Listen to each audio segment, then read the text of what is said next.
Welcome to our channel. In this post-apocalyptic world after a nuclear war, there's little food and water. Immortan Joe, the ruler with access to water, is dying from tumors and requires a respirator to survive. His men are anemic and need fresh blood to stay alive.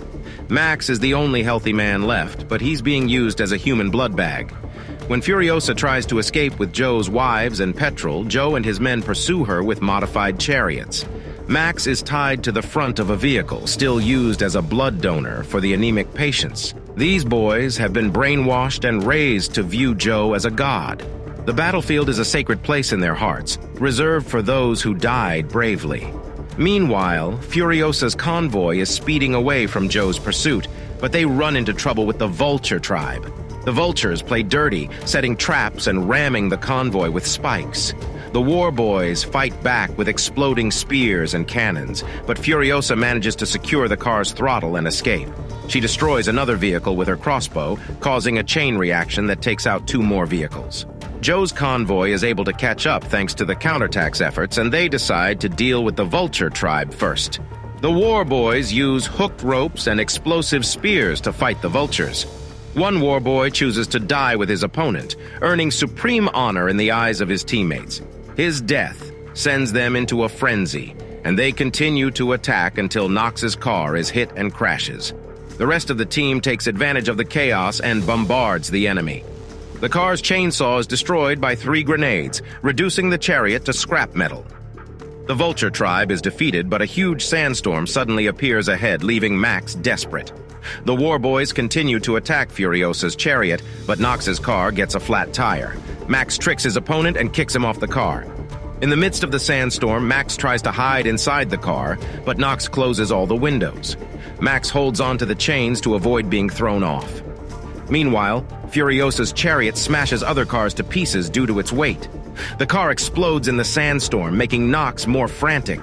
He catches up to Furiosa's chariot and sprays petrol in the cabin while trying to kill her with a torch. Max tries to stop him, but Knox slams on the brakes and is hit by an oncoming truck. Both are thrown out of the car. When Max wakes up, he sees a nearby chariot with Joe's wives. He threatens them to help him untie himself and takes them with him to escape the desert. Meanwhile, Knox sneaks up on them from the back.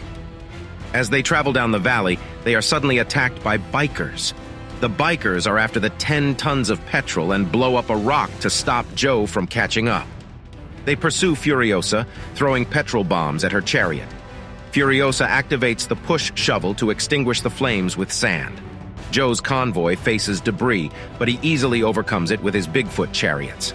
The bikers continue to attack Furiosa's chariot, forcing the men to fight back from inside. The bikers are eliminated one by one, but Joe's Bigfoot is catching up. Joe is about to fire when a pregnant woman suddenly opens the door. Joe hesitates when he realizes the pregnant woman is carrying his son, who has dwarfism. He leaps in front of the chariot, but his son shoots a hook that catches Max's steering, putting him in danger. Joe's wife cuts the chain, but falls off the chariot, and Joe flips the car over, trying to avoid hitting her. The baby dies, making Joe furious and prompting him to send more convoys after them. Max and Furiosa continue towards Oasis, the last hope for humans. Knox no longer believes in Joe after hearing his wife's urging. He joins them on their journey to Oasis, traveling through the night air. Joe's convoy continues to pursue them with searchlights, but Furiosa takes them out with her sniper rifle. The chariot gets stuck in a swamp, but they manage to get it out using a hinge and leave mines behind, destroying Joe's chariots. They see crowmen on stilts in the swamp, surprising everyone. After a night of travel, they reach the Oasis. However, it still looks like a desert in the middle of nowhere. Furiosa gets out to check the situation when suddenly, motorbike riders appear out of nowhere. Furiosa's people tell her that the swamp was once an oasis, but it's now a living hell due to acidification. Furiosa is devastated, but she decides to lead her people to find a new home. Max catches up with her and proposes a plan to seize Joe's base, which is underguarded due to their troops being out in force. They head towards the base, but Joe's men spot them and pursue them. Even the old lady joins in on the attack. A war boy sprays petrol into the engine with his mouth, and the chariot accelerates, overtaking Furiosa's car and puncturing her tires with spikes. Joe's convoy attacks with smoke bombs, ropes, and hooks, but the old lady helps Furiosa. The rear army slows down the chariot by shooting its oil cans and increasing ground friction. The chariot overturns an opponent's chariot, and Max tries to cut the chain holding him. A member of the Vanguard descends from the sky. One of Joe's wives is retrieved by a Vanguard member who bursts into the cab. Max helps by pushing an enemy down, but accidentally falls off the chariot. Furiosa saves him, but the opposing chariot closes in on Max. Furiosa redirects, causing the middle car to explode. Max jumps onto another car with Nox's help, but Joe's men attack with fire. Furiosa crushes the enemy car and the flames of the tanker rise. Max takes over a Bigfoot and steps on the gas. After jumping onto Furiosa's vehicle, the tanker exploded and caused significant damage to Joe's chariot. Despite being pursued by Joe's convoy, Furiosa tried to block them with her foot and eventually handed over the driving seat to Nox.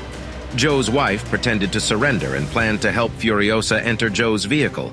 However, Joe's eldest son spotted her, and a fight broke out between him and Max. While they fought, Furiosa managed to sneak into Joe's car and used a chain to rip off his respirator, killing him instantly. Max quickly came to Furiosa's aid, pulling her into the vehicle while the crowd made their way towards Bigfoot. Nox decided to block their pursuers, allowing everyone else to go ahead. The chariot had passed a cliff when the big man who had been knocked out suddenly woke up and saw his father's vehicle being taken over. In a fit of rage, he ripped out the engine. Nox was stunned by the man's strength, and the chariot was now powerless. He sacrificed himself to stop the pursuers, allowing the others to escape. Later, Furiosa led the group back to Joe's base. When the refugees saw Joe's body, they erupted with emotion and tore him apart, calling out Furiosa's name. The city guards surrendered and Furiosa became the new leader. Max slipped away, leaving the glory to her. Furiosa promised to create a new home for the survivors, and the film ended. Thank you for watching, and please subscribe to our channel.